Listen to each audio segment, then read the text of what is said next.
Donc ici, on est vraiment au cœur de l'ancien village de Crâne, ce qu'on appelle maintenant le vieux Crâne. Et on est à l'emplacement de l'église gothique de 1156 qui était derrière nous, et au cœur du village complètement détruit. Alors ce village-là, qui représente à peu près 7 hectares en surface, qui a été assez énorme, il y avait 320 maisons en pierre de taille, un beau village.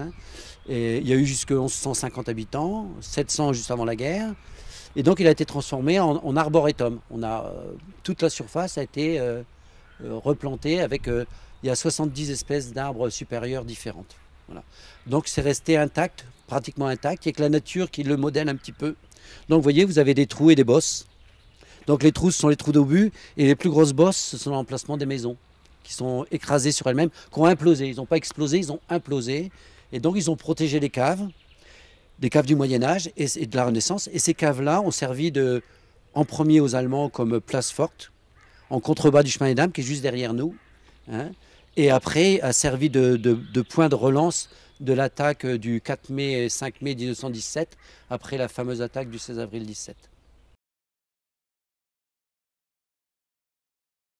Oui, on est à l'extrémité est du chemin des Dames, vraiment au-dessus de la plaine des Ardennes et la plaine de Champagne.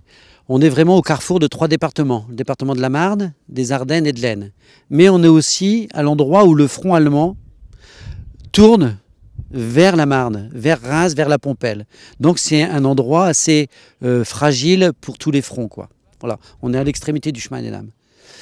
Et donc c'est un endroit qui a été choisi par les autorités militaires et accepté par les autorités politiques en 1917 pour faire l'attaque ultime pour essayer de terminer la guerre. Voilà, c'est ce lieu-là, à Crâne. On est juste à l'extrémité du petit plateau de Crâne, de Craonne, que les soldats ont nommé plateau de Californie. Dans l'histoire de la Première Guerre mondiale, ça se passe en 1917, au printemps 1917. Et donc une grosse bataille, une grosse attaque est préparée, et une attaque qui devait vraiment finir la guerre. Donc dans la vallée de l'Aisne, on est entre la vallée de l'Aisne et la vallée de l'Aisne, c'est-à-dire qu'on est exactement sur les premières lignes allemandes, qui devaient être prises par les troupes françaises. Et donc on a rassemblé dans la vallée de l'Aisne plus d'1 million d'hommes, avec plus de 6000 canons, et une quantité astronomique d'obus, et de tout calibre d'ailleurs. Et on est à un moment où l'artillerie prend le dessus sur l'infanterie. Donc on est déjà à un moment de la guerre où il y a une puissance de feu assez considérable.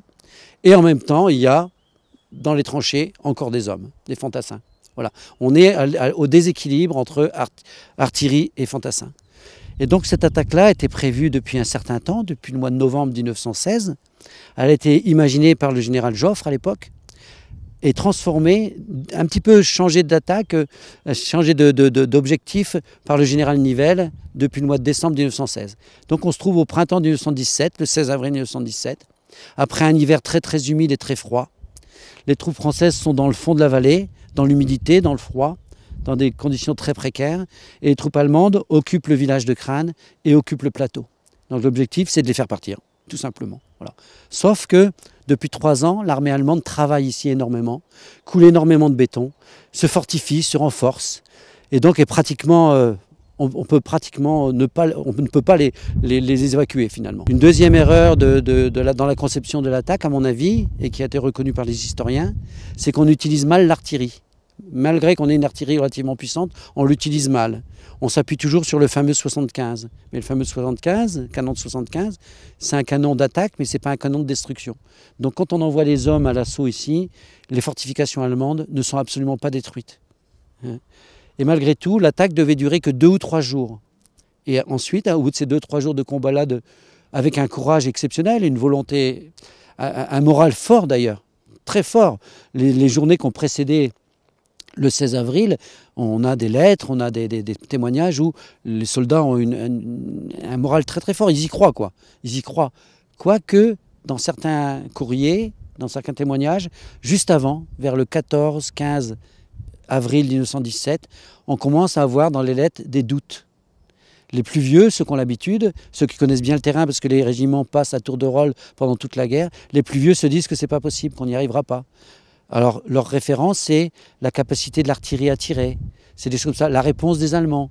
Certains disent même, ils ont même l'impression que ce n'est pas nous qui allons attaquer, que c'est les Allemands qui vont attaquer. Donc, vous voyez, même avant l'attaque, on a déjà un doute qui s'installe.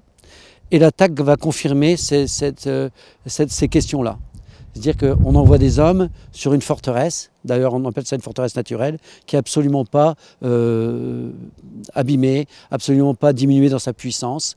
Et les troupes vont s'écraser sur le chemin des Dames avec une quantité de morts et une quantité de blessés, de gazés énorme. Avec un gaspillage d'énergie, un dégaspillage de moyens militaires énorme. En fin de compte, le 16 avril, c'est ça. Sauf que là, ça ne va pas s'arrêter là, si vous voulez. Les décisions ne vont pas s'arrêter au 16 avril. On arrête l'attaque le 25 avril, donc 9 jours après le départ de l'attaque. Alors que l'attaque devait durer 3 jours, on devait rompre le front. 9 jours après, on arrête l'attaque une première fois. On a libéré le vieux crâne.